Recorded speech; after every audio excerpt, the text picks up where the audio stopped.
Hello student, Kalyani IAS academy के online platform पर आपका स्वागत है। मैं हूं लखन दाइमा, आपका एमपीपीएससी मेंस एग्जाम के लिए सेकंड पेपर का फर्स्ट पार्ट पढ़ा रहा हूं, जिसका नाम है संविधान, शासन व्यवस्था, राजनीति तथा प्रशासनिक संरचना। तो चलिए फ्रेंड, आज हम आपको पढ़ाएंगे उच्चतम न्यायालय के बारे में। तो उच्चतम न्यायालय एक ऐसा टॉपिक है जो आपसे एग्जाम में जरूर पूछा जाता है। ठीक है, तो इससे आपसे 3 नंबर में भी क्वेश्चन पूछे जा सकते हैं और 5 नंबर में पूछे जा सकते हैं और 11 नंबर के क्वेश्चन भी इससे पूछे जा सकते हैं। तो चलिए इसमें शुरू करते हैं, सर्वोच्च न्यायालय या उच्चतम न्यायालय। तो फ्रेंड, हमारे भारत में जो उच्चतम न्यायालय है यह एक किस प्रकार का न्यायालय है? तो यह एकीकृत या एकल न्यायपालिका इसे कहा जाता है। तो इसे एकल या एकीकृत न्यायपालिका क्यों कहा जाता है? क्योंकि हमारे भारत में यह शीर्ष स्थान पर है, अर्थात न्याय क्षेत्र में सबसे बड़ा न्यायालय यही होता है, उच्चतम न्यायालय। इसलिए इसे एकल न्यायालय या इसको एकीकृत न्यायालय न्यायपालिका के नाम से भी हम जानते हैं। ठीक है फ्रेंड, ये आपको ध्यान रखना है। अब इसका हमारे भारतीय संविधान में कहाँ पर प्रावधान किया गया है? तो हमारे भारतीय संविधान के भाग 5 में इसका प्रावधान किया गया है। याद रखिएगा, एग्जाम में आपसे क्वेश्चन पूछा जा सकता है। ठीक है, तो संविधान के भाग 5 में उच्चतम न्यायालय या सर्वोच्च न्यायालय का प्रावधान किया गया है। और किस अध्याय में इसका प्रावधान है? तो अध्याय 4 में। मतलब संविधान का जो भाग 5 है, संविधान के भाग 5 के अध्याय 4 में इसका प्रावधान है उच्चतम न्यायालय का। और किस अनुच्छेद से किस अनुच्छेद तक इसका प्रावधान किया गया है? तो संविधान के अनुच्छेद 124 से लेकर 147 तक इसका प्रावधान किया गया है। ये आपको ध्यान रखना फ्रेंड। यदि आपसे 3 नंबर में क्वेश्चन पूछा जा रहा है उच्चतम न्यायालय के बारे में, तो ये इतना आपको लिखना होगा। ठीक है, अब इसके बाद फिर आगे देखिए इसमें, तो जो हमारा सर्वोच्च न्यायालय होता है इसका इतिहास क्या रहा है? ठीक है, तो इसके इतिहास के बारे में भी आपको जानना जरूरी है। तो इसका ऐतिहासिक परिदृश्य क्या है? तो देखिए इसमें, तो हमारे हिंदुस्तान में सर्वप्रथम इसकी स्थापना कब होती है? तो 1774 ईस्वी में 1773 के रेगुलेटिंग एक्ट के तहत इसकी स्थापना की गई थी। और कहाँ पर की गई थी? तो आपको ध्यान रखना है कि यह कलकत्ता में इसकी स्थापना की गई थी। फ्रेंड, एग्जाम में आपसे क्वेश्चन पूछा जा सकता है। ठीक है, तो क्वेश्चन कैसे पूछेगा कि हमारे भारत में जो सर्वोच्च न्यायालय है इसकी स्थापना सबसे पहले या सर्वप्रथम हमारे भारत में कहाँ पर की गई थी? तो ये कहाँ पर की जाती है? कलकत्ता में। और किस एक्ट के तहत की गई थी? तो रेगुलेटिंग एक्ट के तहत इसे स्थापित किया जाता है। और कब स्थापित किया गया था? तो 1774 में, 1774 में। ठीक है, 1774 आपको ध्यान रखना है। अब इस समय इसके प्रथम मुख्य न्यायाधीश यहाँ पर कौन थे फ्रेंड? तो सर एलिजाह इम्पे, ये इसके प्रथम मुख्य न्यायाधीश थे यहाँ पर। और इस समय कुल न्यायाधीशों की संख्या कितनी थी? तो कुल न्यायाधीशों की संख्या थी 4, जिसमें एक मुख्य न्यायाधीश थे सर एलिजाह इम्पे और 3 इसमें अन्य न्यायाधीश थे। तो 3 अन्य न्यायाधीश कौन कौन हैं? तो चैम्बर्स, लेमेस्टर और हाइड, ये 3 इसमें अन्य न्यायाधीश थे। ये आपको ध्यान रखना है फ्रेंड। ठीक है, इसके बाद फिर देखिए इसमें आगे, हमारे भारत में संघीय न्यायालय की स्थापना कब की जाती है? तो संघीय न्यायालय का अर्थ क्या होता है? तो हमारे भारत में जितने भी उस समय ब्रिटिश क्षेत्र थे, ब्रिटिश सरकार का शासन था, उन सभी के लिए एक न्यायालय होगा जिसे कहा जाता है संघीय न्यायालय। ठीक है, अब इस संघीय न्यायालय की स्थापना हमारे भारत में कब की जाती है? तो 1937 ईस्वी में, 1937 में इसकी स्थापना की जाती है संघीय न्यायालय की, जिसे फेडरल कोर्ट भी कहा जाता था। ठीक है, और कहाँ पर स्थापित किया गया था ये? तो ये हमारे भारत में दिल्ली में स्थापित किया गया था। और किस संविधान या किस शासन अधिनियम के तहत इसे स्थापित किया जाता है? तो यह भारत शासन अधिनियम 1935 के तहत हमारे भारत में स्थापित किया जाता है। ये आपको ध्यान रखना है। ठीक है, और भारत में एकल या एकीकृत न्याय व्यवस्था भारत शासन अधिनियम 1935 के तहत ही ग्रहण की गई थी। ये आपको ध्यान रखना है। तो एग्जाम में आपसे अगर क्वेश्चन पूछा जाता है 3 नंबर का कि हमारे भारत में एकल या एकीकृत न्यायपालिका की व्यवस्था संविधान हमारे भारत में किस अधिनियम के तहत इसे ग्रहण किया गया है या किस अधिनियम के तहत इसे स्वीकार किया गया था? तो हमारे भारत में ब्रिटेन सरकार के द्वारा जो अधिनियम लाए गए थे, तो उन अधिनियमों में एक अधिनियम है भारत शासन अधिनियम 1935। इसमें एकल या एकीकृत न्यायपालिका की व्यवस्था की गई थी और इसी व्यवस्था को हमारे वर्तमान भारत में अपनाया गया है। ठीक है फ्रेंड, ये आपको ध्यान रखना है। इसके बाद फिर यह क्या करती है? यह संस्था, यह न्यायालय क्या करता है? तो यह केंद्रीय एवं राज्य की विधियों को लागू करने में महत्वपूर्ण भूमिका अदा करता है। यह हमारा न्यायालय की मुख्य विशेषता है। ठीक है, ये आपको ध्यान रखना है फ्रेंड। अब इसके बाद में हमारे भारत के न्यायालय में, हमारे भारत के सर्वोच्च न्यायालय में और अमेरिका के न्यायालय में अंतर है थोड़ा सा। ठीक है, तो हमारा भारत का सर्वोच्च न्यायालय एकीकृत या एकल न्याय व्यवस्था वाला न्यायालय है, जबकि अमेरिका में जो न्यायालय होते हैं वहाँ पर द्वैध व्यवस्था होती है। तो वहाँ पर द्वैध व्यवस्था का अर्थ क्या होगा? तो द्वैध व्यवस्था का अर्थ होता है अमेरिका में कि केंद्र के लिए एक संघीय न्यायालय होता है जो केंद्र के कानून को लागू करता है। आ रहा समझ में? अमेरिका में कैसी व्यवस्था है फ्रेंड? तो अमेरिका में व्यवस्था है कि अमेरिका में दो प्रकार के न्यायालय होते हैं, मतलब वहाँ पर न्यायालय की दो प्रकार की व्यवस्था है। एक तो संघीय न्यायालय होता है और राज्यों के लिए न्यायालय होता है। तो वहाँ पर जो संघीय न्यायालय होता है वह संघ सरकार, केंद्र सरकार के नियमों को, कानूनों को लागू करता है, और दूसरा राज्यों के लिए होता है। तो दूसरा राज्यों के लिए जो न्यायालय होता है उसे राज्य न्यायालय कहते हैं, और यह राज्यों के कानून को लागू करता है। लेकिन ऐसा हमारे भारत में नहीं है। हमारे भारत में ये दोनों ही प्रकार की विधियों को, दोनों ही प्रकार के कानूनों को, अर्थात केंद्र और राज्यों की विधियों या कानूनों को लागू करने के लिए एक ही न्यायालय होता है जिसे हम सर्वोच्च न्यायालय कहते हैं। इसी कारण इसे एकल न्यायपालिका या इसे एकीकृत न्यायपालिका के नाम से जानते हैं। ठीक है, ये आपको ध्यान रखना है फ्रेंड। अब इसके बाद देखिए इसमें आगे भारत के उच्चतम न्यायालय का उद्घाटन। तो भारत के उच्चतम न्यायालय का उद्घाटन कब हुआ था? तो यह आपको ध्यान रखना है 28 जनवरी 1950 को इसका उद्घाटन हुआ था। और उद्घाटन स्थल कौन सा था? तो उद्घाटन स्थल था दिल्ली। ठीक है, तो दिल्ली में भारत के उच्चतम न्यायालय का उद्घाटन हुआ था फ्रेंड। ये आज़ादी के बाद की बात है। ठीक है, तो भारतीय संविधान लागू कब हुआ था? 26 जनवरी 1950 को भारतीय संविधान लागू हुआ था। उसके ठीक 2 दिन के पश्चात हमारे भारत में उच्चतम न्यायालय का उद्घाटन किया गया था। ये आपको ध्यान रखना है फ्रेंड। और यह भारत का उच्चतम न्यायालय भारत सरकार अधिनियम 1935 के तहत जो संघीय न्यायालय लागू किया गया था, स्थापित किया गया था, यह उसी का उत्तराधिकारी था। आ रहा समझ में? ये आपको ध्यान रखना है फ्रेंड। इसके बाद फिर आगे देखिए कि उच्चतम न्यायालय ने ब्रिटेन की प्रीवी काउंसिल का स्थान ग्रहण किया था, जो अब तक अपील का सर्वोच्च न्यायालय था। इसका अर्थ क्या हुआ कि हमारे भारत में भारत शासन अधिनियम 1935 के तहत 1937 में एक संघीय न्यायालय स्थापित तो कर दिया था, परंतु अपील सुनने का अंतिम अधिकार किसके पास था? प्रीवी काउंसिल के पास था। ठीक है, और जब हमारे भारत में इस उच्चतम न्यायालय का उद्घाटन हुआ तो उस समय फिर हमारे भारत में सर्वोच्च न्यायालय को अपील सुनने का अंतिम अधिकार प्राप्त हुआ। यह आपको ध्यान रखना फ्रेंड। ठीक है, तो आज भी हम देखते हैं कि हमारे भारत में अपील सुनने का अंतिम अधिकार किसके पास है? सर्वोच्च न्यायालय के पास। ठीक है, आप सर्वोच्च न्यायालय के आगे फिर आप कहीं पर भी नहीं जा सकते। ठीक है, सिर्फ एक मामले में आप अपील करने के लिए जा सकते हैं, मृत्युदंड के मामले में। अगर किसी को फांसी की सज़ा हुई है तो फांसी सज़ा के बाद में आप राष्ट्रपति के पास जा सकते हैं। ठीक है, जिसको फांसी की सज़ा हुई है तो आप राष्ट्रपति के पास माफ़ी के लिए, क्षमादान के लिए जा सकते हैं। बाकी इसके अलावा और किसी भी केस में, किसी भी मामले में आपको और कहीं अपील करने का अधिकार नहीं है। ठीक है, तो आई होप आप लोग समझ गए होंगे। आगे देखिए इसको। अगला आता है कि भारत के प्रथम मुख्य न्यायाधीश कौन थे? तो एग्जाम में कई बार आपसे पूछा गया क्वेश्चन है फ्रेंड। ठीक है, तो भारत के प्रथम मुख्य न्यायाधीश थे हीरा लाल कानिया। ये कब की बात है? जब हमारे भारत में उच्चतम न्यायालय का उद्घाटन हुआ था तब की बात है। ठीक है, अब इसके बाद फिर हमारे भारत में वर्तमान मुख्य न्यायाधीश कौन है? तो वर्तमान में NV रमन, ये हमारे भारत के वर्तमान मुख्य न्यायाधीश हैं। ये आपको ध्यान रखना है फ्रेंड। अब इसके बाद देखिए आगे अगला आ जाता है सर्वोच्च न्यायालय का गठन और इसकी संरचना। तो हमारे भारतीय संविधान में सर्वोच्च न्यायालय या उच्चतम न्यायालय का प्रावधान कहाँ पर है? किस अनुच्छेद में इसका प्रावधान है और इसकी संरचना कैसी होगी, अर्थात इसमें न्यायाधीशों की संख्या पहले कितनी थी और वर्तमान में कितनी है, ये इसके अंतर्गत हम आपको पढ़ाएंगे। तो देखिए इसमें भारत के मूल संविधान में अनुच्छेद 124 के खंड 1 में क्या लिखा है? तो इसमें लिखा है कि भारत का एक सर्वोच्च न्यायालय होगा।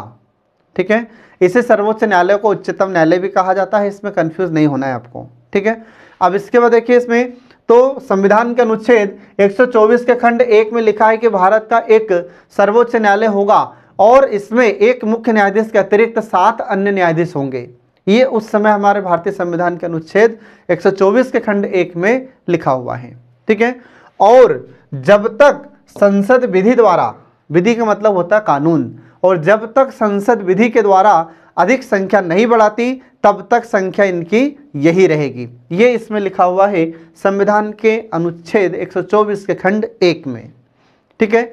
इसके बाद आपको ध्यान रखना है कि संसद को यह शक्ति प्राप्त है कि न्यायाधीशों की संख्या में वृद्धि कर सकती है, परंतु न्यायाधीशों की संख्या 7 से कम हमारी संसद नहीं कर सकती, ठीक है। ये आपको ध्यान रखना है फ्रेंड। इसके बाद फिर इस समय मुख्य न्यायमूर्ति को लेकर, मतलब मुख्य न्यायाधीश को लेकर मूल संविधान में न्यायाधीशों की संख्या 8 थी, जिसे संसद द्वारा समय समय पर परिवर्तित किया गया है। जब हमारे भारतीय संविधान निर्माताओं ने संविधान बनाया था तो इसमें अन्य न्यायाधीशों की संख्या 7 थी और एक इसमें मुख्य न्यायाधीश थे। ऐसे कुल मिलाकर कितने थे? 8, ठीक है फ्रेंड, ये आपको ध्यान रखना है। फिर इसके बाद में हमारी संसद ने समय समय पर इन न्यायाधीशों की संख्या में परिवर्तन किया है।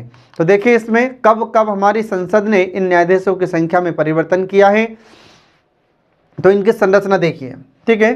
तो न्यायाधीशों की संख्या में समय के अनुसार हमारी संसद के द्वारा परिवर्तन किया है। तो देखिए इसमें 1956 में, 1956 में संसद ने अन्य न्यायाधीशों की संख्या बढ़ाकर कितनी कर दी? 10 कर दी। तो ये अन्य न्यायाधीश थे, एक मुख्य न्यायाधीश अलग थे, ठीक है फ्रेंड, ये आपको ध्यान रखना है। इसके बाद फिर अगला देखिए 1960। तो 1960 में संसद ने अन्य न्यायाधीशों की संख्या कितनी कर दी? तो अन्य न्यायाधीशों की संख्या 13 कर दी। ये आपको ध्यान रखना है, ठीक है। फिर इसके बाद में 1977, 1977 में संसद ने अन्य न्यायाधीशों की संख्या कितनी कर दी? फिर 17 कर दी, ठीक है। इसके बाद फिर अगला है 1986 में, 1986 में संसद ने न्यायाधीशों की संख्या बढ़ाकर कितनी कर दी? 25 कर दी। अब आप सोच रहे होंगे कि हमारी संसद इन न्यायाधीशों की संख्या क्यों बढ़ाती है? तो समय के अनुसार जब केस बढ़ते जाते हैं, जब ज़्यादा केस हो जाते हैं तो उनकी सुनवाई के लिए फिर न्यायाधीश भी तो ज़्यादा चाहिए। तो समय समय पर हमारी सरकार इसलिए न्यायाधीशों की संख्या में बढ़ोतरी करती है, ठीक है, ये आपको ध्यान रखना है। अगला फिर आता है 2008 में। तो 2008 में हमारी संसद ने न्यायाधीशों की संख्या बढ़ाकर कितनी कर दी? फिर कर दी थी 30। फिर इसके बाद में 2019 में, तो 2019 या 2019 में संसद ने न्यायाधीशों की संख्या कितनी कर दी? 33 कर दी। ये आपको ध्यान रखना है। ये अन्य न्यायाधीशों की संख्या है फ्रेंड। तो वर्तमान में कुल न्यायाधीश कितने हमारे सर्वोच्च न्यायालय में? तो उच्चतम न्यायालय या सर्वोच्च न्यायालय में वर्तमान में 34 न्यायाधीश हैं, जिसमें एक हमारे मुख्य न्यायाधीश भी हैं। तो मुख्य न्यायाधीश सहित वर्तमान में हमारे सर्वोच्च न्यायालय या उच्चतम न्यायालय में न्यायाधीशों की संख्या 34 या 34 है। ये आपको ध्यान रखना है, ठीक है। तो इस प्रकार हमने आपको यहाँ पर ये न्यायाधीशों की संख्या के बारे में बताया है, जो समय समय पर हमारी संसद के द्वारा इनमें वृद्धि की गई थी, बढ़ोतरी की गई थी, ठीक है। अब इसके बाद देखिए न्यायाधीशों की नियुक्ति की प्रक्रिया, मतलब क्या है कि हमारे भारत में जो न्यायाधीश होते हैं इनकी नियुक्ति कैसे होती है, तो इससे संबंधित प्रक्रिया के बारे में हम आपको पढ़ा रहे हैं। तो देखिए इसमें न्यायाधीशों की नियुक्ति से संबंधित अनुच्छेद, तो अनुच्छेद 124 का खंड 2, इसमें क्या लिखा है? तो इसमें लिखा है कि राष्ट्रपति उच्चतम न्यायालय और उच्च न्यायालयों के न्यायाधीश से परामर्श करके अपने हस्ताक्षर और मुद्रा सहित अधिपत्र या पत्र उच्चतम न्यायालय के प्रत्येक न्यायाधीश की नियुक्ति करता है। मतलब भारतीय संविधान के अनुच्छेद 124 के खंड 2 के तहत हमारे उच्चतम न्यायालय के मुख्य न्यायाधीश तथा अन्य न्यायाधीशों की नियुक्ति राष्ट्रपति के द्वारा की जाती है। तो ये आपको ध्यान रखना है। तो एग्जाम में आपसे क्वेश्चन पूछ सकता है कि जो भारत के मुख्य न्यायाधीश तथा अन्य न्यायाधीश होते हैं या सर्वोच्च न्यायालय के मुख्य न्यायाधीश होते हैं तथा अन्य न्यायाधीश होते हैं, इनकी नियुक्ति के बारे में किस अनुच्छेद में प्रावधान किया गया है? तो संविधान के अनुच्छेद 124 के खंड 2 में यह प्रावधान किया गया है। ये आपको ध्यान रखना है।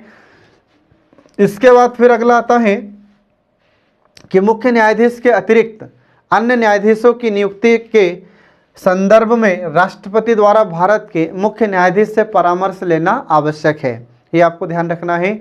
मतलब जब हमारे सर्वोच्च न्यायालय या उच्चतम न्यायालय के न्यायाधीशों की नियुक्ति की जाती है तो उस समय फिर हमारे राष्ट्रपति जो हमारे CGI होते हैं या भारत के मुख्य न्यायाधीश होते हैं, इनसे परामर्श लेते हैं।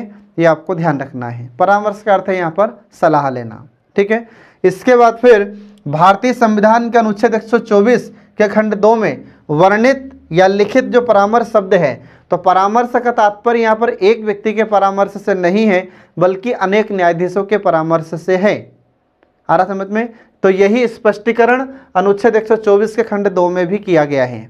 ये आपको ध्यान रखना है फ्रेंड। इसके बाद फिर आगे देखिए, इसमें मुख्य न्यायमूर्ति और सर्वोच्च न्यायालय के 4 वरिष्ठतम न्यायाधीश के मंडल को इंग्लिश में कॉलेजियम कहा जाता है।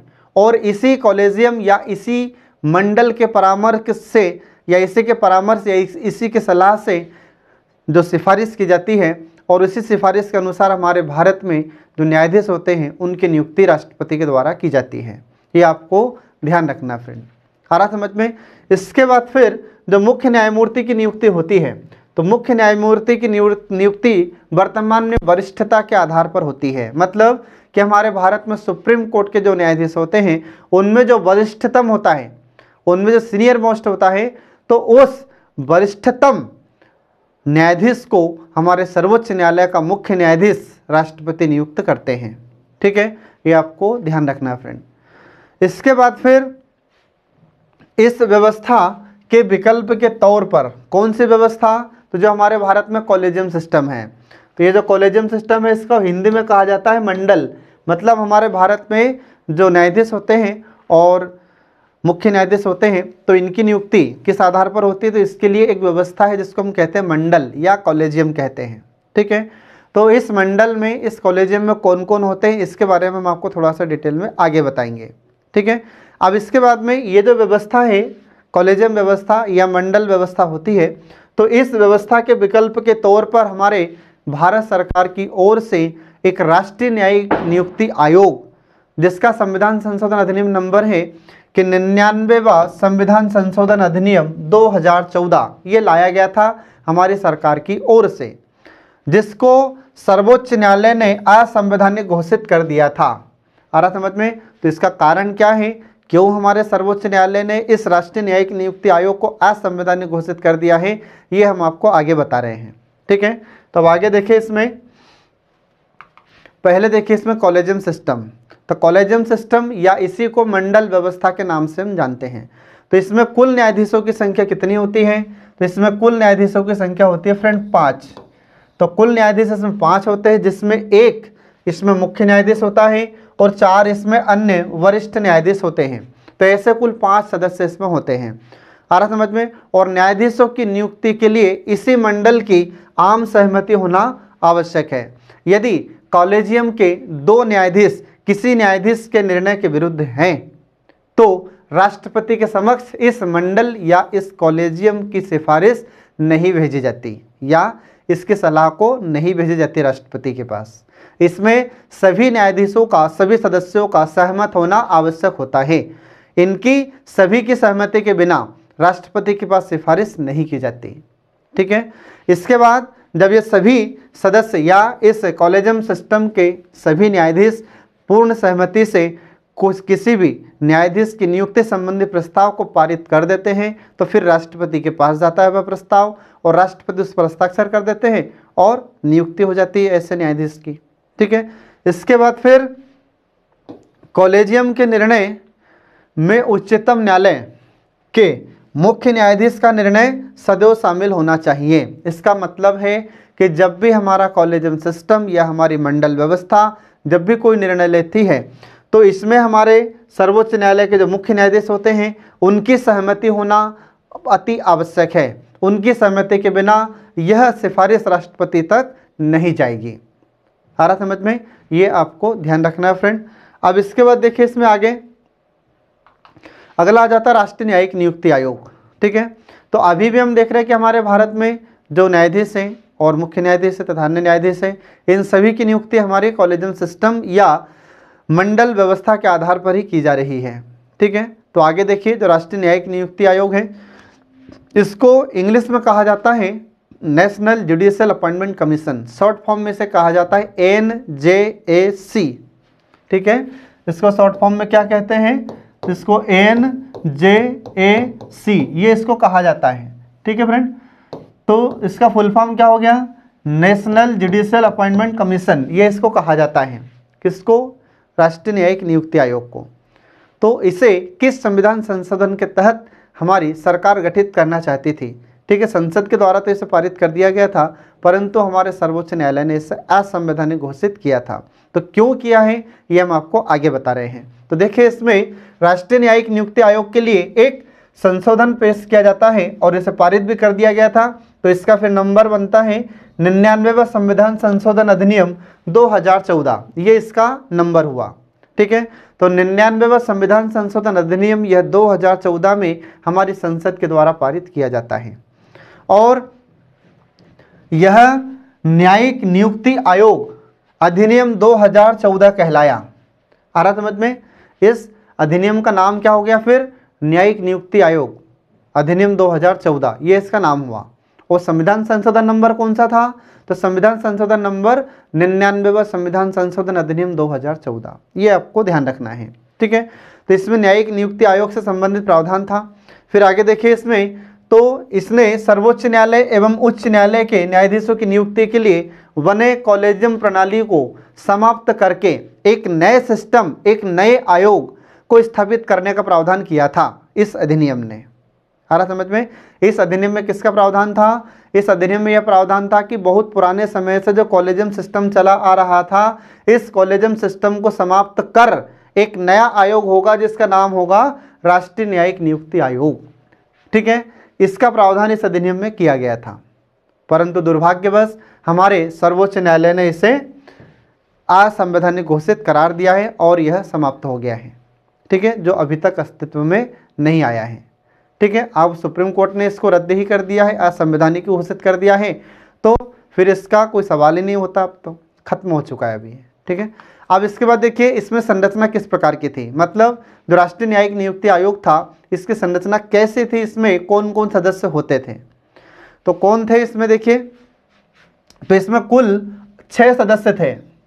इसमें कुल कितने सदस्य थे, तो इसमें कुल 6 सदस्यों के लिए व्यवस्था की गई थी, जिसमें एक अध्यक्ष और कुछ सदस्य थे। तो अध्यक्ष इसमें कौन होता, तो इसमें अध्यक्ष हमारे मुख्य न्यायाधीश होते।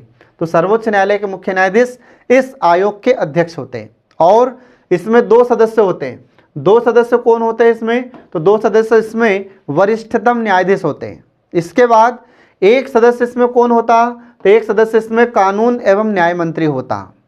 ठीक है, इसके बाद फिर 2 प्रसिद्ध या 2 प्रख्यात सदस्य कौन होते हैं इसमें, तो इनको 2 सदस्यों को मनोनयन के आधार पर इस आयोग में सम्मिलित किया जाता। ठीक है, तो जो इनका मनोनयन होता या इनको मनोनीत किया जाता, तो मनोनीत कौन करते, तो इसके लिए एक समिति होती। और इस समिति में कौन होते, तो इस समिति में 3 सदस्य होते, जिसमें एक प्रधानमंत्री होते और एक इसमें मुख्य न्यायाधीश होते और एक इसमें लोकसभा में विपक्ष का नेता होता। आ रहा समझ में, ये 3 सदस्यों की एक समिति होती और यह समिति इन 2 सदस्यों को मनोनीत करती। और ये सदस्य कौन हो सकते थे, तो ये सदस्य अनुसूचित जाति, अनुसूचित जनजाति, अन्य पिछड़ा वर्ग के जाने माने प्रसिद्ध या प्रख्यात सदस्य होते। इन सदस्यों का मनोनयन यहाँ पर किया जाता इस समिति के द्वारा। आ रहा समझ में, ये आपको ध्यान रखना फ्रेंड। इसके बाद फिर यदि किसी व्यक्ति के नाम पर कोई भी 2 सदस्य वीटो कर देते, तो ऐसे स्थिति में उसकी सिफारिश राष्ट्रपति के सम्मुख पेश नहीं की जाती। इसका अर्थ क्या हुआ, इसका अर्थ ये होता है कि जिन 2 सदस्यों के बारे में हमने आपको बताया है कि 2 जो प्रख्यात सदस्य थे, इनका मनोनयन किस आधार पर होगा, तो एक समिति करती इनका मनोनयन। ठीक है, और ये समिति मनोनीत करने के बाद में राष्ट्रपति के पास इन 2 सदस्यों की लिस्ट भेजती है, फिर हमारे राष्ट्रपति इनको अपॉइंट कर लेते हैं इसमें। ठीक है, लेकिन क्या हुआ कि इससे हमारे सर्वोच्च न्यायालय ने, हमारे उच्चतम न्यायालय ने इसे असंवैधानिक घोषित करार दे दिया है। तो यह आयोग खत्म हो चुका है, नहीं है वर्तमान में। ठीक है, लेकिन इसके जो प्रावधान था वो हम आपको थोड़ा सा बता रहे हैं कि आपको जानकारी होना चाहिए कि ये था क्या एक्चुअल में, क्योंकि आपसे एग्जाम में क्वेश्चन पूछ सकता है कि राष्ट्रीय न्यायिक नियुक्ति आयोग क्या था, इसके बारे में लिखिए। तो आपसे 5 नंबर में से क्वेश्चन पूछा जा सकता है और आपको इसके बारे में जानकारी होना चाहिए। ठीक है। तो अब ये जो आयोग था, इस आयोग में अगर किसी 2 सदस्य ने वीटो का इस्तेमाल किया, वीटो का अर्थ होता है रोकना, विधारित करना, ठीक है। तो अगर इन सदस्यों में से किसी 2 सदस्य ने अगर वीटो का इस्तेमाल किया है तो उस प्रस्ताव को राष्ट्रपति के पास नहीं भेजा जाएगा, ये आपको ध्यान रखना है। इसके बाद फिर वर्ष 2015 में सर्वोच्च न्यायालय ने 99वां संविधान संशोधन अधिनियम 2014 को, अर्थात NJAC एक्ट, मतलब national judicial appointment commission, Hindi में कहते हैं राष्ट्रीय न्यायिक नियुक्ति आयोग, को असंवैधानिक घोषित करार दिया है। इसको असंवैधानिक घोषित करने का मतलब इसे समाप्त कर दिया है। और हमारे सर्वोच्च न्यायालय ने इससे संबंधित क्या बातें बोली थी इसको समाप्त करते टाइम, तो देखो आगे। तो जो पुरानी कॉलेजियम प्रणाली है या पुरानी मंडल व्यवस्था है उसको ही पुनः उसने कार्यरत रखा, मतलब कि जो पुरानी पद्धति है, कॉलेजियम सिस्टम है, यही भारत में न्यायाधीशों की नियुक्ति के लिए सिफारिश करेगा, यही मंडल, ठीक है। इसके बाद में सर्वोच्च न्यायालय में निर्णय 4th जजेस केस 2015 आया था। उस समय भारत मत में सर्वोच्च न्यायालय के पास जो केस आया था वह किस नाम से आया था, तो 4th जजेस केस 2015, ये केस हमारे सर्वोच्च न्यायालय के पास आया था और सर्वोच्च न्यायालय ने इसको फिर असंवैधानिक घोषित करार दे दिया और तब फिर ये समाप्त हो जाता है। तो न्यायालय ने विचार किया कि नई प्रणाली न्यायपालिका की स्वतंत्रता को प्रभावित करेगी, इसलिए हमारे सर्वोच्च न्यायालय ने इसे रद्द कर दिया या इसे असंवैधानिक घोषित करार दिया है, ये आपको ध्यान रखना है। तो इस प्रकार फिर यहाँ पर ये राष्ट्रीय न्यायिक नियुक्ति आयोग भी समाप्त हो जाता है, अब यह वर्तमान में नहीं है, ठीक है। इसके बाद देखिए कि हमारे भारत में जो न्यायाधीश होते हैं उनकी अहर्ताएं क्या होती हैं, इनकी योग्यताएं क्या होती है। तो भारतीय संविधान के अनुच्छेद 124 के खंड 3 के तहत सर्वोच्च न्यायालय का न्यायाधीश बनने के लिए कुछ अहर्ताएं रखी गई है जिनका वर्णन निम्नलिखित है, ठीक है। तो आपको ध्यान रखना है फ्रेंड, ये अनुच्छेद भी आपसे पूछे जा सकते हैं कि हमारे भारतीय संविधान के किस अनुच्छेद में सर्वोच्च न्यायालय के न्यायाधीशों की योग्यताओं के बारे में या उनके अहर्ताओं के बारे में प्रावधान किया गया है। तो संविधान के अनुच्छेद 124 के खंड 3 में इनका प्रावधान किया गया है। अब इसके लिए योग्यताएं क्या है, तो पहली अहर्ता या योग्यता है कि वह भारत का नागरिक हो। हमारे भारत में कोई सा भी सरकारी पद हो उसके लिए यदि आपको अप्लाई करना है या आपको सरकारी संगठन में शामिल होना है तो सबसे पहले आपकी योग्यता क्या होना चाहिए, भारत का नागरिक होना चाहिए, ठीक है। आप भारतीय नागरिकता प्राप्त हैं तो आप सरकारी किसी भी पद पर फॉर्म अप्लाई कर सकते हैं या चुनाव लड़ सकते हैं, इसमें भारत का नागरिक होना जरूरी होता है, ठीक है। अब इसके बाद फिर अब आप सोच रहे होंगे कि कुछ ऐसे भी लोग हैं कि जो हमारे भारत के नहीं है लेकिन फिर भी चुनाव लड़ते हैं, तो उसके लिए आपको नागरिकता लेनी पड़ती है। अगर भले ही विदेशी व्यक्ति है और वह भारत का भारत की नागरिकता प्राप्त कर चुका है तो वह भी चुनाव लड़ सकता है, उसमें कोई दो मत नहीं है, ठीक है। तो यहाँ पर देखिए इसमें अहर्ताओं में पहली अहर्ता हो जाती है कि भारत का नागरिक हो। इसके अलावा निम्नलिखित में से किसी एक अहर्ता को पूरा करना चाहिए। तो कौन सी एक अहर्ता है जो उस न्यायाधीश को पूरा करना चाहिए सर्वोच्च न्यायालय का न्यायाधीश बनने के लिए, तो पहला देखिए इसमें कि किसी उच्च न्यायालय में या ऐसे 2 या 2 से अधिक न्यायालयों में लगातार कम से कम 5 वर्ष तक न्यायाधीश रहा हो तो वह सर्वोच्च न्यायालय का न्यायाधीश बन सकता है, ठीक है। ये आपको ध्यान रखना है, पहला पॉइंट हुआ। अब इसके बाद देखिए इसमें दूसरा पॉइंट क्या है, तो दूसरा है कि किसी उच्च न्यायालय में या ऐसे 2 या अधिक न्यायालय में लगातार कम से कम 10 वर्ष तक अधिवक्ता रहा हो तो ऐसे व्यक्ति को सर्वोच्च न्यायालय का न्यायाधीश बनाया जा सकता है। और लास्ट पॉइंट क्या है इसका कि भारत के राष्ट्रपति की नज़र में पारंगत विधिवेत्ता हो, आ रहा समझ में, कानून का कुशल जानकार हो, ऐसे व्यक्ति को सर्वोच्च न्यायालय का न्यायाधीश बनाया जा सकता है। ये आपको ध्यान रखना है फ्रेंड। तो ये हमारे सर्वोच्च न्यायालय या उच्चतम न्यायालय के न्यायाधीश के लिए कुछ अहर्ताएं थी जो आपको ध्यान रखना है, ठीक है। अब इसके बाद देखिए इसमें शपथ, तो हमारे राष्ट्रपति के द्वारा इनकी नियुक्ति कर दी जाती है, किसके, सर्वोच्च न्यायालय के न्यायाधीश। अब इसके बाद में इनका होता है शपथ समारोह। तो शपथ समारोह में अपन देखते हैं कि इसका प्रावधान संविधान के किस अनुच्छेद में है, तो संविधान के अनुच्छेद 124 के खंड 6 में इनके शपथ का प्रावधान किया गया है। तो फ्रेंड आप सोच रहे होंगे कि हमने यहाँ पर ये अनुच्छेद के अलग अलग खंड बताए आपको, तो ये इसलिए बताए जा रहे हैं आपको कि एग्जाम में कैसे भी क्वेश्चन आपसे पूछा जा सकता है। आ रहा समझ में? क्योंकि आजकल MPPSC सीधे सीधे क्वेश्चन नहीं पूछता है, ठीक है, गहराई में जाकर क्वेश्चन पूछ रहा है, ठीक है, तो डेप्थ में भी आपको पता होना चाहिए। तो संविधान के अनुच्छेद 124 के खंड 6 में इनके शपथ का प्रावधान किया गया है, ठीक है। अब इस प्रावधान के तहत सर्वोच्च न्यायालय के न्यायाधीश नियुक्त होने से पहले तीसरी अनुसूची, ध्यान रखिएगा, हमारे संविधान की किस अनुसूची में शपथ का प्रावधान है? तो संविधान की अनुसूची 3 में शपथ का प्रावधान किया गया है, ये आपको ध्यान रखना है फ्रेंड, ठीक है। तो नियुक्ति से पहले ये हमारे भारत के राष्ट्रपति या उनके द्वारा इस प्रयोजन के लिए नियुक्त किसी भी अन्य व्यक्ति के समक्ष इनको शपथ लेना पड़ता है। आ रहा समझ में? और ये शपथ किसकी लेते हैं फ्रेंड? तो ये शपथ हमारे भारतीय संविधान के प्रति सच्ची श्रद्धा की शपथ लेते हैं। तो हमारे संविधान के प्रति सच्ची श्रद्धा और उसमें निष्ठा रखने के लिए शपथ लेते हैं। इसके अलावा ये हमारे भारत की संप्रभुता, एकता और अखंडता को बनाए रखने का वचन भी उस समय लेते हैं।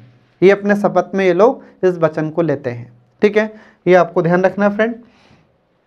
अब इसके बाद फिर देखिए इसमें आगे न्यायाधीशों का कार्यकाल कितना होगा। तो हमारे जो सर्वोच्च न्यायालय के न्यायाधीश होते हैं तो इनका कार्यकाल 65 वर्ष निर्धारित किया गया है, ये आपको ध्यान रखना है, ठीक है। तो ये कब तक हमारे सर्वोच्च न्यायालय में न्यायाधीश के पद पर रह सकते हैं? तो 65 वर्ष की आयु तक ये सर्वोच्च न्यायालय के न्यायाधीश रह सकते हैं, ये आपको ध्यान रखना है, ठीक है। इसके बाद फिर आगे देखिए, वह राष्ट्रपति को लिखित त्याग पत्र भी दे सकता है। तो सर्वोच्च न्यायालय में कोई भी व्यक्ति न्यायाधीश कब तक रह सकता है? तो 65 वर्ष तक रहेगा। और इससे पहले भी यदि कोई न्यायाधीश अपने पद से इस्तीफा देना चाहते हैं तो हमारे राष्ट्रपति को लिखित त्यागपत्र दे सकते हैं, ये आपको ध्यान रखना फ्रेंड। अब इसके बाद देखिए कि जो न्यायाधीश होते हैं उनको हटाने की प्रक्रिया किस प्रकार की है।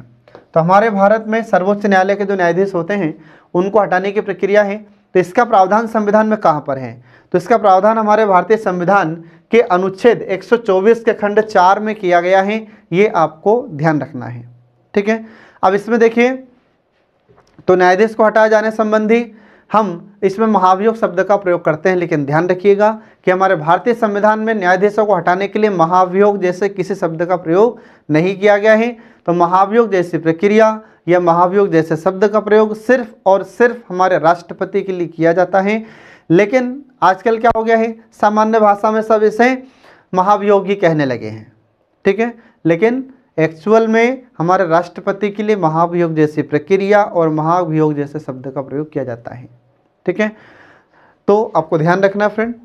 तो इनको हटाने के लिए भी 2/3 बहुमत की आवश्यकता होती है हमारी संसद में, ठीक है। तो आगे देखिए इसमें, तो संविधान के अनुच्छेद 124 के खंड 5 में या इसके तहत संसद विधि द्वारा न्यायाधीशों को हटाए जाने से संबंधित प्रक्रिया का उपबंध करती है या प्रावधान करती है, ये आपको ध्यान रखना फ्रेंड।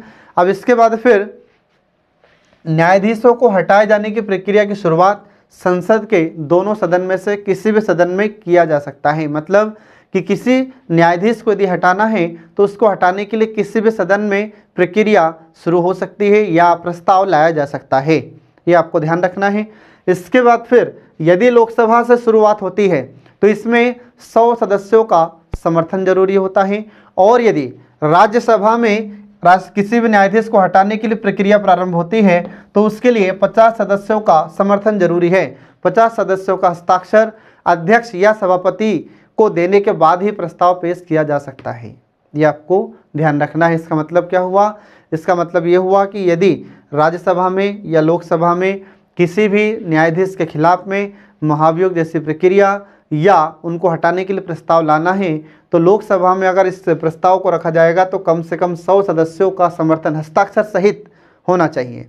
फिर इसके बाद में अगर राज्यसभा में प्रस्ताव लाया जाता है तो राज्यसभा में 50 सदस्यों का हस्ताक्षर सहित समर्थन होना चाहिए, और फिर ये किसको देंगे? अध्यक्ष या सभापति को अपना प्रस्ताव पेश करते हैं, उसके बाद फिर यह प्रक्रिया प्रारंभ होती है, ठीक है, ये आपको ध्यान रखना है। अब इसके बाद देखिए इसमें आगे अगला आता है कि अध्यक्ष या सभापति द्वारा प्रस्ताव स्वीकार किए जाने पर 3 व्यक्तियों की समिति गठित होती है। जब हमारे लोकसभा में या राज्यसभा में सभापति, ठीक है, लोकसभा में अध्यक्ष होते हैं और राज्यसभा में सभापति होते हैं, तो इनके द्वारा जब ये प्रस्ताव स्वीकार कर लिया जाता है तो उसके बाद में फिर क्या होगा, एक 3 सदस्यों की समिति होती है और ये 3 सदस्यों की समिति फिर एक बार और विचार करती है। तो इसमें कौन कौन होते हैं इस समिति में, तो इस समिति में सर्वोच्च न्यायालय के मुख्य न्यायाधीश होते हैं या अन्य न्यायाधीश होते हैं। इसके बाद फिर किसी उच्च न्यायालय का मुख्य न्यायाधीश इसमें होता है और एक इसमें पारंगत विधिवेत्ता होता है। ये समिति के सदस्य होते हैं। और यदि समिति न्यायाधीश को कदाचार, कदाचार मतलब बुरे व्यवहार, ठीक है, एक सदाचार होता है एक कदाचार होता है। सदाचार का मतलब अच्छे व्यवहार, कदाचार का मतलब बुरे व्यवहार। तो यदि समिति न्यायाधीश को कदाचार का दोषी नहीं मानती है या नहीं पाती है तो यह प्रक्रिया यहीं पर समाप्त हो जाती है। इसका अर्थ क्या हुआ, इसका अर्थ ये हुआ कि जिस न्यायाधीश को हटाने के लिए प्रस्ताव पेश किया गया है और इस समिति ने यह पाया कि जिस न्यायाधीश को हटाने के लिए प्रस्ताव पेश किया गया है यह निर्दोष है, तो वह प्रक्रिया यहीं पर समाप्त हो जाती है। और यदि यह समिति उस न्यायाधीश को दोषी पाती है तो मूल प्रस्ताव के साथ ही समिति की रिपोर्ट सदन में पेश की जाती है। ठीक है, तो जिस सदन में प्रस्ताव लाया गया है उस सदन में यह रिपोर्ट पेश की जाती है और उस सदन में फिर इस पर वोटिंग होना शुरू होती है। एक बार चर्चा होगी, चर्चा के बाद फिर इस पर मतदान होगा।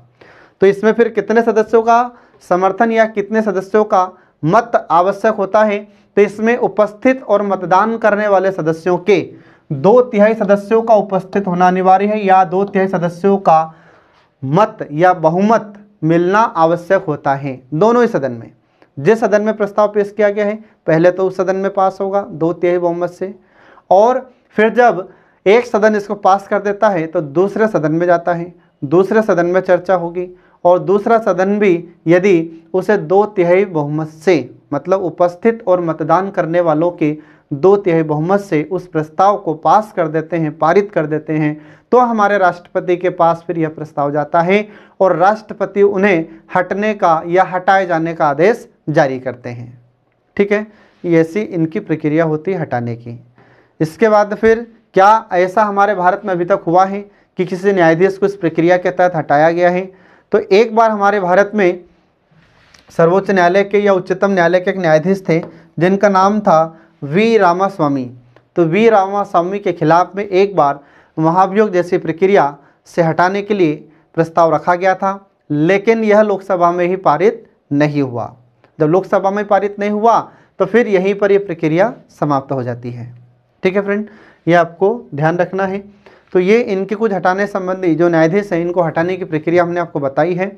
अब इसके बाद देखिए इनके वेतन और भत्ते। तो पहले देखिए इसमें अनुच्छेद 125 का खंड 1, तो अनुच्छेद 125 के खंड 1 में लिखा है कि सर्वोच्च न्यायालय के न्यायाधीश को वेतन दिया जाएगा जो हमारी संसद विधि के द्वारा निर्धारित करेगी, और जब तक हमारी संसद निर्धारित नहीं करती है तब तक अनुसूची 2, तो भारतीय संविधान की जो दूसरी अनुसूची है उसमें जो वेतन दिया है उसके अनुसार इन्हें वेतन दिया जाएगा। ये लिखा है अनुच्छेद 125 के खंड 1 में। इसके बाद फिर दूसरा अनुच्छेद देखिए, इसमें अनुच्छेद 125 का खंड 2, इसमें लिखा है कि न्यायाधीश को मिलने वाले भत्ते और उसके विशेष अधिकार, उसके पेंशन, उसके अवकाश आदि का उल्लेख इसमें किया गया है। तो ध्यान रखिएगा कि अनुच्छेद 125 के खंड 1 में न्यायाधीशों के वेतन का वर्णन है और अनुच्छेद 125 के खंड 2 में न्यायाधीशों के भत्ते, विशेष अधिकार, पेंशन और उनके अवकाश का उल्लेख इसमें किया गया है। ये अंतर है दोनों में, ध्यान रखिएगा। इसके बाद फिर अगला आता है कि प्रत्येक न्यायाधीश को सेवानिवृत्ति के बाद अपने अंतिम माह के वेतन के 50% राशि पेंशन के रूप में प्राप्त होती है। आ रहा समझ में? इसका अर्थ क्या हुआ? इसका अर्थ होता है कि हमारे भारत में जो सर्वोच्च न्यायालय के मुख्य न्यायाधीश जब रिटायर होंगे, तो जब रिटायर होंगे तो उनका जो लास्ट मंथ था, अंतिम महीना था, और अंतिम महीने की जो सैलरी थी उसका 50% इन्हें पेंशन के रूप में दिया जाएगा। ये इसमें लिखा हुआ है। ठीक है, ये आपको ध्यान रखना है फ्रेंड। अब इसके बाद देखिए इसमें आगे कि भारत के जो मुख्य न्यायाधीश होते हैं एवं अन्य न्यायाधीश होते हैं, इनके वेतन और भत्ते हमारी संसद के द्वारा निर्धारित किए जाते हैं और भारत की संचित निधि से इन्हें वेतन दिया जाता है। ये आपको ध्यान रखना है, या भारत के संचित निधि पर इनके वेतन भारित होते हैं। इसके बाद फिर हमारे सर्वोच्च न्यायालय या उच्चतम न्यायालय के वर्तमान जो मुख्य न्यायाधीश हैं उनकी सैलरी वर्तमान में कितनी है, तो वर्तमान में इनका वेतन है 2,80,000 और जो अन्य न्यायाधीश होते हैं इनका वेतन है 2,50,000। ये इनकी सैलरी है वर्तमान में, आपको ध्यान रखना है। और न्यायाधीशों की जो सैलरी होती है यह आयकर से मुक्त नहीं है, ये आपको ध्यान रखना है फ्रेंड। आ रहा समझ में?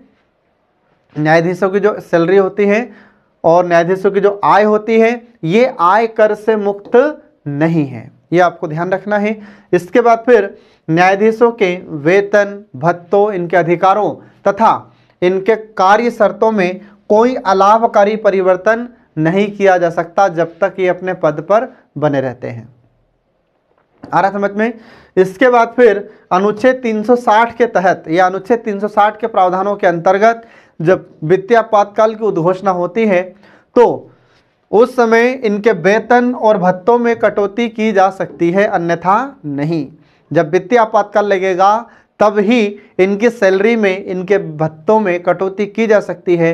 बाकी किसी भी परिस्थिति में इनके सैलरी में, इनके भत्तों में कोई परिवर्तन या कोई कटौती नहीं की जाएगी, ये आपको ध्यान रखना है।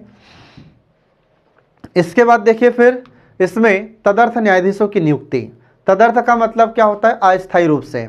ठीक है, तो जो कुछ समय के लिए न्यायाधीशों को नियुक्त किया जाता है या अस्थायी रूप से इन्हें नियुक्त किया जाता है, ऐसे न्यायाधीशों को कहा जाता है तदर्थ न्यायाधीश। इंग्लिश में इन्हें कहा जाता है एडहॉक जस्टिस। ठीक है, तो जो एडहॉक जज होते हैं इनका प्रावधान संविधान में कहाँ पर होता है? तो भारतीय संविधान के अनुच्छेद 127 127 के तहत सर्वोच्च न्यायालय में न्यायाधीशों की गणपूर्ति न होने पर तदर्थ आधार पर, मतलब अस्थायी आधार पर न्यायाधीशों की नियुक्ति की जा सकती है। आ रहा समझ में? ये आपको ध्यान रखना है। इसके बाद में जो न्यायाधीश सर्वोच्च न्यायालय के न्यायाधीश होने की अर्हता रखता हो, तो किस व्यक्ति को, किस न्यायाधीश को हमारे सर्वोच्च न्यायालय का न्यायाधीश बनाया जाएगा? तो जो व्यक्ति सर्वोच्च न्यायालय के न्यायाधीश बनने की योग्यता रखता है, जो व्यक्ति सर्वोच्च न्यायालय का न्यायाधीश होने की अर्हता रखता है, ऐसे व्यक्ति को यहाँ पर सर्वोच्च न्यायालय का तदर्थ न्यायाधीश बनाया जा सकता है। आ रहा समझ में? ये आपको ध्यान रखना है। इसके बाद फिर सामान्यतः ऐसा किसी न्यायाधीश के स्वास्थ्य ठीक न होने पर या किसी अन्य कारण से अपना कार्य न कर पाने की स्थिति में ही किया जाता है, ये आपको ध्यान रखना है। ये किन परिस्थितियों में तदर्थ न्यायाधीशों की नियुक्ति होगी?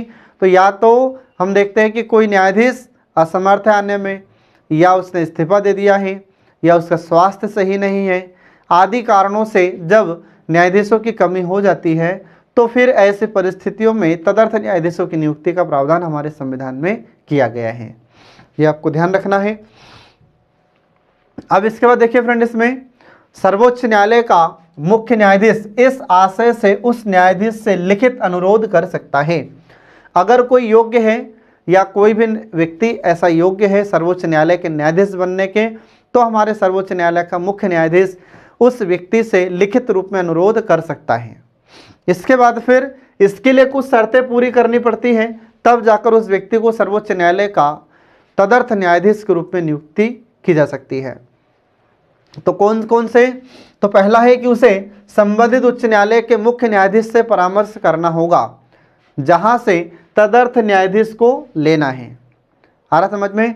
जिस उच्च न्यायालय के किसी न्यायाधीश को तदर्थ न्यायाधीश के रूप में अगर सर्वोच्च न्यायालय में लेना है तो उस उच्च न्यायालय का जो मुख्य न्यायाधीश होगा उससे पहले तो परामर्श करना पड़ेगा, सलाह लेनी पड़ेगी। दूसरा फिर ये है कि हमारे राष्ट्रपति से सहमति लेनी होगी। आ रहा समझ में? ये आपको ध्यान रखना है। इसके बाद फिर तदर्थ न्यायाधीश के रूप में नियुक्ति, न्यायाधीश जब सर्वोच्च न्यायालय की बैठकों में उपस्थित होगा तब उसे भी सभी अधिकार, शक्तियां, विशेष अधिकार प्राप्त होंगे जो एक उच्च न्यायालय के न्यायाधीश को प्राप्त होते हैं। तारा समझ में? मतलब क्या है मतलब यह है कि जब तदर्थ न्यायाधीश के रूप में किसी भी व्यक्ति को नियुक्त किया जाता है और जब यह सर्वोच्च न्यायालय की बैठकों में उपस्थित होगा, भाग लेगा, तो उसे वही अधिकार प्राप्त होंगे, वही शक्तियां प्राप्त होगी, वही विशेष अधिकार प्राप्त होंगे जो सर्वोच्च न्यायालय के एक न्यायाधीश को प्राप्त होते हैं। ठीक है, ये आपको ध्यान रखना फ्रेंड।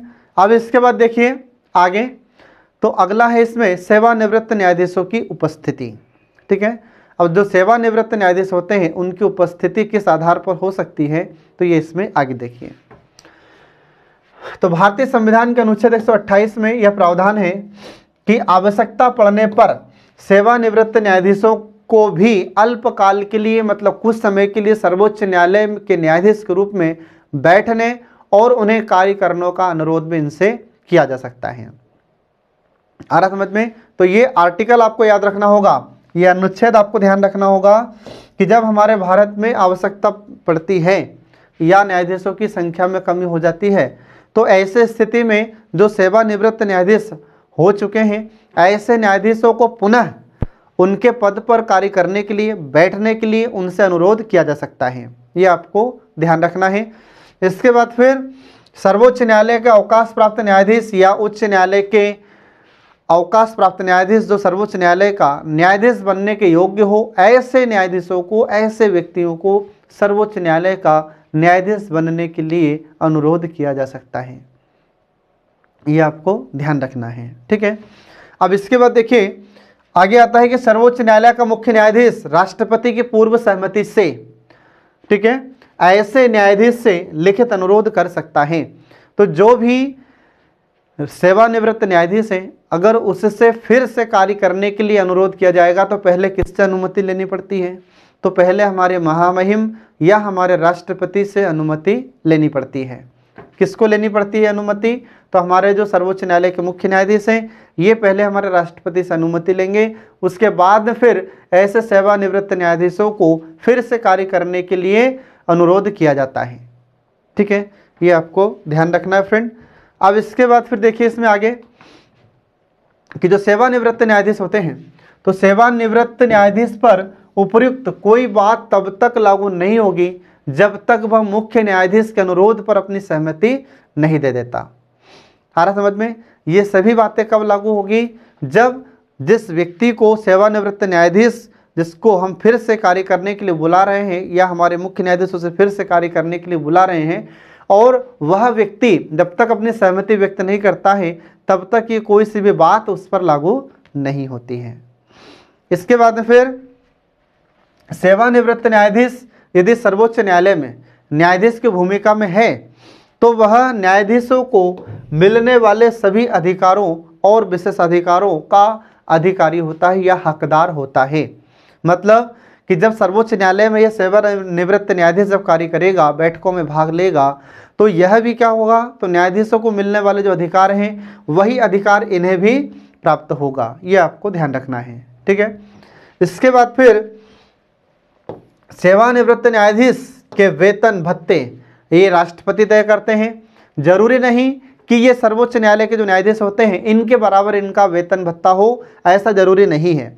इनके वेतन भत्ते कौन डिसाइड करेंगे? तो इनके वेतन भत्ते हमारे राष्ट्रपति निर्धारित करते हैं कि इनके वेतन कितने होंगे और इनके भत्ते कितने होंगे। ठीक है, ये आपको ध्यान रखना फ्रेंड। अब इसके बाद देखिए इसमें आगे कार्यकारी मुख्य न्यायाधीशों की नियुक्ति। ठीक है, कार्यकारी मतलब कुछ समय के लिए कार्य करने के लिए। तो देखिए इसमें अनुच्छेद 126, तो अनुच्छेद 126 में प्रावधान है कार्यकारी न्यायाधीशों की नियुक्ति के संबंध में। ये आपको ध्यान रखना है। तो आपसे 3 नंबर में क्वेश्चन पूछ सकता है, ये डायरेक्ट पूछा जा सकता है कि अनुच्छेद 126 के बारे में लिखिए। तो अनुच्छेद 126 क्या है? तो इसमें कार्यकारी मुख्य न्यायाधीशों की नियुक्ति का वर्णन किया गया है। ठीक है, तो कार्यकारी मुख्य न्यायाधीश की नियुक्ति के संबंध में अनुच्छेद 126 बहुत इंपॉर्टेंट है, आप याद रखिएगा। तो देखिए इसमें क्या प्रावधान किया गया है। तो यदि भारत के मुख्य न्यायाधीश का पद रिक्त है, आ रहा समझ में, तो फिर क्या होगा? तो या तो उसका पद रिक्त है या वह अनुपस्थित है या किसी कारण से कार्य करने में असमर्थ है, आ रहा समझ में, या कर्तव्यों का पालन नहीं कर पा रहा है, तो हमारे राष्ट्रपति न्यायालय के अन्य न्यायाधीशों में से किसी को प्रयोजन के आधार पर नियुक्त करेगा, मतलब इस उद्देश्य की पूर्ति हेतु नियुक्त करेंगे। और जब तक मुख्य न्यायाधीश पुनः अपने पद को ग्रहण न कर ले तब तक यही व्यक्ति मुख्य न्यायाधीश के पद पर कार्य करते रहेंगे। आ रहा समझ में? ये प्रावधान है कार्यकारी मुख्य न्यायाधीश के संबंध में अनुच्छेद 126 में, ये आपको ध्यान रखना है फ्रेंड, ठीक है। इसके बाद फिर आगे देखिए कि अब हमारे भारत में यह तय हो चुका है कि हमारे भारत में मुख्य न्यायाधीश का पद रिक्त होने पर वरिष्ठतम न्यायाधीश ही मुख्य न्यायाधीश बनता है। आ रहा समझ में? ये आपको ध्यान रखना है फ्रेंड। एग्जाम में कई बार क्वेश्चन भी पूछा जाता है कि हमारे भारत में जो सर्वोच्च न्यायालय के मुख्य न्यायाधीश होते हैं ये कौन होते हैं, तो ये वरिष्ठतम आधार पर या जो वरिष्ठता के आधार पर ही इन्हें मुख्य न्यायाधीश बनाया जाएगा। तो जो सबसे ज़्यादा वरिष्ठ है सर्वोच्च न्यायालय में वह न्यायाधीश ही हमारे मुख्य न्यायाधीश बनते हैं, ठीक है। तो वरिष्ठता का सिद्धांत या वरिष्ठता का आधार सर्वमान्य है हमारे भारत में, ये आपको ध्यान रखना है, ठीक है। अब इसके बाद देखिए पद की रिक्ति, मतलब इनका पद समाप्त कैसे होता है, तो इसके कुछ कारण हैं। तो पहला देखिए इसमें सर्वोच्च न्यायालय के न्यायाधीशों का पद निम्नलिखित कारणों से या तरीकों से खाली हो सकता है। तो पहला है कि यदि न्यायाधीश की उम्र 65 वर्ष हो चुकी हो, मतलब जो न्यायाधीश 65 वर्ष की आयु पूरी कर चुका है तो उसका पद खाली हो जाएगा, अर्थात रिटायर हो जाएगा। दूसरा क्या है, तो दूसरा तरीका यह है कि 65 वर्ष की आयु से पूर्व असामयिक उसकी मृत्यु हो जाए। तो 65 वर्ष पूरे होने से पहले उसकी मृत्यु हो जाती है तो उसका पद खाली हो जाएगा। फिर तीसरा पॉइंट है इसमें कि राष्ट्रपति को संबोधित करते हुए वह अपना त्यागपत्र दे दे। तो ऐसा भी हो सकता है कि किसी न्यायाधीश को ऐसा लगता है कि मुझे अब कार्य नहीं करना है, मैं तो अब इस्तीफा देना चाहता हूँ, तो अगर वो इच्छा से इस्तीफा देना चाहता है तो राष्ट्रपति को इस्तीफा दे सकता है, तो ऐसी स्थिति में उसका पद खाली हो जाएगा। इसके बाद फिर अगला आता है कि साबित कदाचार या असमर्थता के आधार पर महाभियोग द्वारा उसे हटाया जाए। आ रहा समझ में? तो सिद्ध कदाचार और असमर्थता का मतलब क्या है, तो सिद्ध कदाचार का मतलब होता है कि जब उस पर गलत व्यवहार का आरोप सिद्ध हो जाए और महाभियोग प्रक्रिया के माध्यम से उसे हटाया जाए। तो इन परिस्थितियों में इन न्यायाधीशों का पद रिक्त हो जाता है। आ रहा समझ में? ये आपको ध्यान रखना फ्रेंड। तो इस प्रकार से हम देखते हैं कि जो हमारा उच्चतम न्यायालय है उससे संबंधित ये आधा टॉपिक आपका यहाँ पर समाप्त होता है। अब इसके बाद हमारे सर्वोच्च न्यायालय या उच्च न्यायालय के जो क्षेत्राधिकार हैं या उसकी शक्तियाँ हैं या उसके अधिकार हैं, ये हम आपको नेक्स्ट टॉपिक में या नेक्स्ट वीडियो में पूरा कराएंगे। तब तक के लिए पढ़ते रहिए और देखते रहिए हमारे कल्याणी आईएएस एकेडमी के सभी वीडियोस जो आपको एमपीपीएससी मेंस में सफलता दिलाने में महत्वपूर्ण भूमिका निभाते हैं। Thanks for watching.